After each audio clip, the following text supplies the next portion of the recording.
Bonjour à tous, je m'appelle Géraldine Dantel et avec mon collègue Mathieu Salin, on est tous les deux chercheurs en sciences des matériaux à l'Institut et nous allons vous parler aujourd'hui de l'éclairage à LED. Donc les ampoules à LED que nous utilisons actuellement pour nous éclairer sont composées de deux matériaux.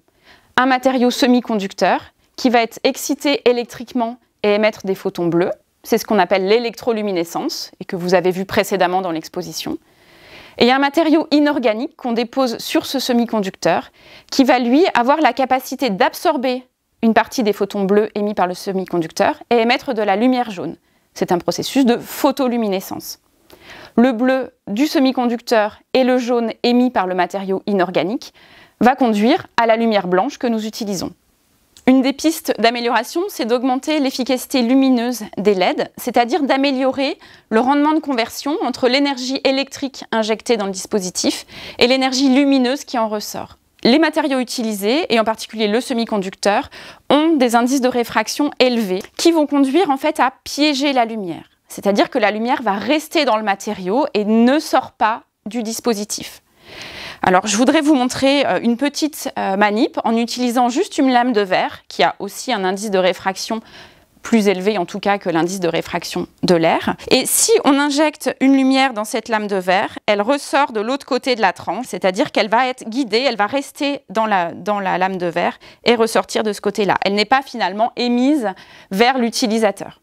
Alors pour améliorer cette émission, cette extraction, ce qu'on appelle l'extraction, c'est qu'on va essayer de faire des portes de sortie de la lumière sur la surface du semi-conducteur pour pouvoir sortir la lumière vers l'utilisateur.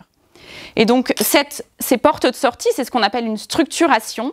Et par exemple, c'est induit par une structuration de surface. Donc, je reprends ma lame de verre et j'ai induit une rugosité à la surface de cette lame de verre. Et cette fois-ci, on voit que la lumière est extraite au niveau de la rugosité de surface. Alors, pour faire cette structuration, il faut qu'on soit à l'échelle nanométrique. On va chercher à faire des semi-conducteurs qui sont structurés, qui ont des portes de sortie qui soient nanométriques, comme on peut le voir sur cette illustration, où on a des piliers nanométriques de semi-conducteurs. Alors ça, c'est le matériau semi-conducteur. Mais donc, si on va coupler ce matériau structuré ou nanostructuré au luminophore, il faut aussi que ce luminophore soit nanométrique. Et c'est mon travail de recherche qui consiste à synthétiser le luminophore à l'échelle nanométrique. Donc le même luminophore que celui qu'on utilise actuellement dans nos LED, les LED qu'on achète dans le commerce. Ce luminophore actuellement, il est micronique. Nous, on va essayer de le faire à l'échelle nanométrique, donc de l'ordre de la centaine de nanomètres, pour pouvoir avoir un bon couplage avec les semi-conducteurs nanostructurés. Alors ça, c'est un vrai défi de faire des luminophores à l'échelle nanométrique, parce qu'il faut préserver les propriétés optiques de ce luminophore, en particulier avoir une bonne efficacité optique, c'est-à-dire que ce luminophore, il doit absorber les photons bleus et émettre des photons jaunes. Et il faut que ce processus de photoluminescence se fasse avec une très bonne efficacité. À l'échelle micronique, le matériau qu'on utilise, c'est du YAG. C'est un oxyde d'yttrium aluminium dopé avec quelques pourcents d'ion cérium. Ce matériau, il a été optimisé pour avoir ce qu'on appelle un rendement de luminescence, donc une efficacité de conversion des photons bleus vers des photons jaunes de quasiment 90%. À l'échelle nanométrique, on veut préserver cette efficacité de photoluminescence, mais comme on va réduire la taille du matériau, la surface va induire des défauts. La synthèse à l'échelle nanométrique conduit souvent aussi à des défauts dans le matériau, des défauts structuraux qui souvent diminue son efficacité optique. Donc au laboratoire, nous développons des techniques de synthèse qui permettent à la fois d'avoir un bon contrôle de la taille de ce matériau à l'échelle nanométrique et également de son état cristallin, c'est-à-dire de l'arrangement des atomes dans l'espace. Et on veut vraiment un arrangement parfait, ou en tout cas le plus parfait possible, pour que ces propriétés optiques soient optimales. Pour cela, nous avons en particulier développé une technique qui s'appelle une technique solvothermale. Donc nous utilisons des autoclaves. Des autoclaves, c'est des récipients un peu comme des cocottes minutes, où nous travaillons en solution. Nous mettons nos précurseurs dans un solvant et nous refermons ce récipient pour pouvoir à la fois travailler sous pression et à des températures de quelques centaines de degrés. Ces méthodes de synthèse que nous optimisons nous ont permis de développer des nanocristaux, donc d'une taille autour de 100 nanomètres, voire plus petits, de matériaux luminophores, donc de ce fameux YAG, qui ont des propriétés structurales quasi parfaites. On a un très bon arrangement des atomes dans l'espace et ça conduit à des efficacités optiques tout à fait compétitives. L'avantage supplémentaire, c'est que ces matériaux étant faits en solution, nous sommes capables de les disperser dans des solvants tels que l'alcool et nous pouvons ensuite utiliser des techniques additives pour déposer ces nanocristaux sur le matériau semi-conducteur nanostructuré et faire donc des LED, des ampoules à LED blanches nanostructurées avec, pour nos recherches, des perspectives d'amélioration de l'efficacité lumineuse. Donc voilà pour la présentation de mes recherches. Je vais maintenant passer la parole à mon collègue Mathieu Salin qui travaille sur la criticité des matériaux et donc sur la recherche de nouveaux luminophores, toujours pour des applications à LED. Donc, comme Géraldine nous a présenté, l'éclairage à LED actuel se compose d'un matériau semi-conducteur à base d'indium et de gallium et d'un luminophore au-dessus qui convertit la lumière à partir d'un matériau à base d'yttrium et de cérium. Donc, le problème de ces matériaux réside dans leur criticité environnementale, c'est-à-dire de combien de stocks on dispose de ces matériaux sur la croûte terrestre, et une criticité géopolitique, c'est-à-dire qui détient ces matériaux. Alors ce qu'il faut savoir, c'est que l'indium et le gallium, qui sont le matériau de base pour le matériau semi-conducteur, qui est le siège de l'électroluminescence, les estimations minières font état de 10 à 15 ans de stock dans les mines actuelles.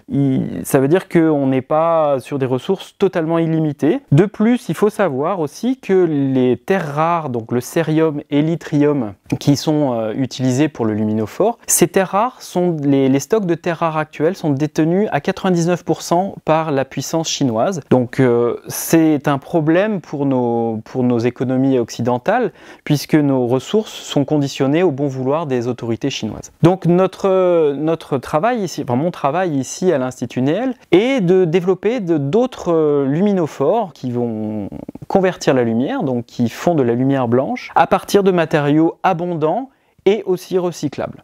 Donc ces matériaux qu'on essaye d'utiliser pour notre recherche sont des matériaux à base d'aluminium et de bore, donc qui sont les constituants majeurs des verres à vitre ou des verres de bouteille, donc des alumino-borosilicates. L'objectif ici est d'en faire donc des matériaux à forte abondance et donc avec une simplicité de mise en œuvre.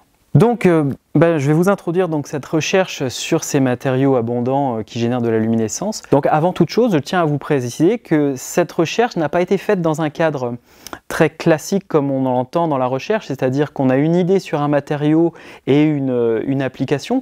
En fait, ici, ce qui s'est passé, c'est que nous étudions des matériaux pour des propriétés optiques bien particulières, donc de l'optique non linéaire, ce qui est l'une des spécialités de notre équipe. Et en fait, à l'issue d'une nouvelle synthèse, nous nous sommes aperçus que les matériaux avaient une capacité de luminescence. Donc, ce que nous avons décidé de faire, c'est de pousser un petit peu ces matériaux, d'améliorer les conditions de synthèse pour voir si cette luminescence pouvait être augmentée. Et en fait, après plusieurs années de recherche, nous sommes arrivés maintenant à des matériaux, donc à base d'aluminium et de bore, qui ont une efficacité lumineuse proche des 50%. Ce qui en fait un matériau tout à fait intéressant pour des nouvelles applications dans l'éclairage. De plus, ce qui est vraiment original par rapport aux luminophores qui ont été présentés précédemment, c'est qu'on va avoir une luminescence blanche directement, on ne va pas avoir de composition de couleurs. Donc la première étape de la synthèse de ces matériaux, c'est de générer un polymère. Donc c'est un polymère organique avec beaucoup de carbone, d'hydrogène et d'oxygène qui va contenir un petit peu des éléments qui vont former le verre. Ce polymère, on le génère par synthèse en laboratoire de chimie et puis ensuite on va le recuire dans un four sans oxygène. Le but est de charbonner, entre guillemets, de générer beaucoup de charbon au sein du verre qui commencera à se former. Et à la fin, la dernière étape, c'est on va éliminer l'excès des trop grosses suies, des trop gros morceaux de charbon, pour ne sélectionner que les plus petites qui vont générer la photoluminescence de ces matériaux. La luminescence de ces matériaux est restée assez mystérieuse pour nous ces dernières années, et un gros effort de notre recherche a été de comprendre pourquoi ces matériaux luminescentaient. Donc en fait, après plusieurs années d'investigation, ce qu'on a constaté, c'est que notre méthode de synthèse génère des centres émetteurs à base de carbone. Donc en fait, ce qu'on génère, ce sont des suies, du charbon. Et le tour de force de notre recherche, c'est que ces suies et charbons sont piégés dans le verre aluminoborate pendant la synthèse. Et donc, quand il est piégé comme ça, il est protégé, le carbone est protégé. Et ce qu'il faut savoir, c'est que ces carbones, quand ils sont sous un état de suie, avec des petites tailles moléculaires, ils ont la propriété de faire de la photoluminescence. Et le tour de force ici, c'est qu'on va en piéger toute une famille.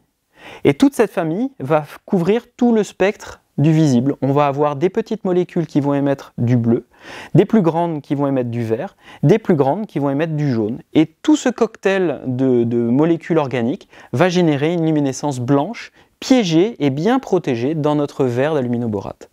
Donc ça, ce que je vous dis, ce sont des résultats tout à fait récents que nous avons obtenus cette année au laboratoire et que nous allons publier cette année dans des grands journaux scientifiques.